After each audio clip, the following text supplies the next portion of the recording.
د بنده په حقوقو کې دا هم یو اهم او بنیادی حق ده چې د مسلمان سړي سره د خیرخواهي والا معامله کوي. هغه کس ته کله هم تکلیف مه ورسوي. د هغه کس د راحت ذریعه جوړیږي، د هغه تکلیف رسوه.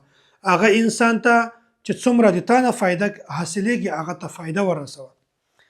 صحیح بخاری کې حضرت عبدالله بن عمر رضی الله تعالی عنهما دا روایت نقل کوي.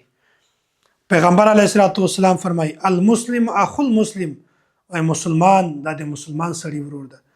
لا یظلمه ولا یسلمه، وای دا نه په مسلمان سړي باندې ظلم کولی شي او نه هغه بې یاره او بې مددګاره پرېښودلی شي.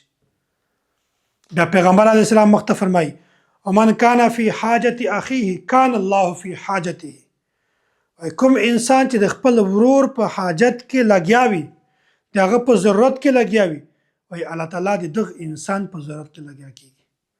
ته د یو بنده ضرورت پوره کوي، الله تعالی د تا ضرورت پوره کوي.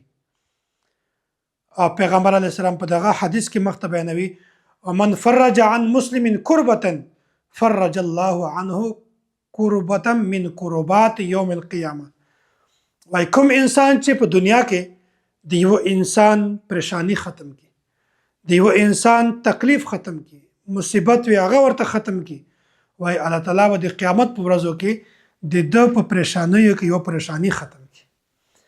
د قیامت په ورځ باندې به انسان چې پریشانه د تشي لپاره ده چې الله ما د جهنم نه وساتي، الله تعالی ما جنت ته بوزي. د قیامت په ورځ باندې انسان خو بل تشي ضرورت نشته، پس صرف د جنت مطالبه به وي. نو ګورئ الله تعالی څومره غټ نعمت موږ ته سره نصیب کړی ده چې په دنیا کې موږ تاسې نن سبا د چا مشکل حل کړو. مشکل د پیسو په ذریعه باندې هم شته، د لاس په ذریعه باندې هم د چا مشکل حل کولی شي، د چا سره صرف په کېنستا باندې هم د چا مشکل حل کولی شي. په لار باندې روان څوک د ځان سره واخیستی چې هغه اعتمادي کس وي، ته ګوري نو هغه مشکل و پریشانی کې ولې د پریشانی ور ختم کړه، دا هم یو پریشانی ده چې په دنیا کې د چا پریشانی ختم کړي. من فرج عن مسلم کربة، په دنیا کې د چا پریشانی ختم کړي، الله تعالی به د قیامت په ورځو کې د تا د پریشانی نه یو پریشانی ختم کړي.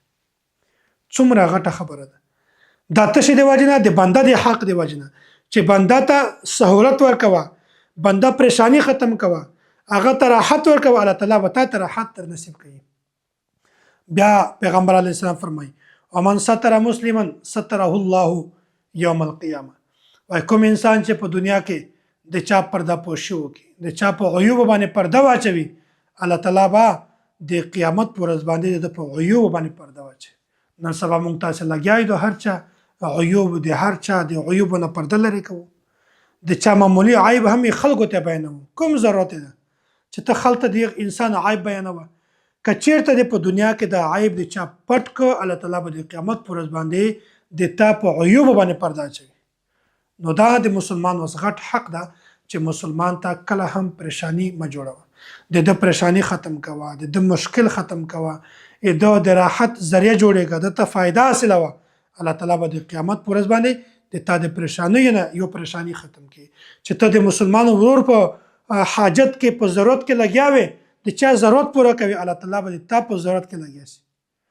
نو دا د بنده د حقوقو نه یو اهم او ډېر غټ حق ده.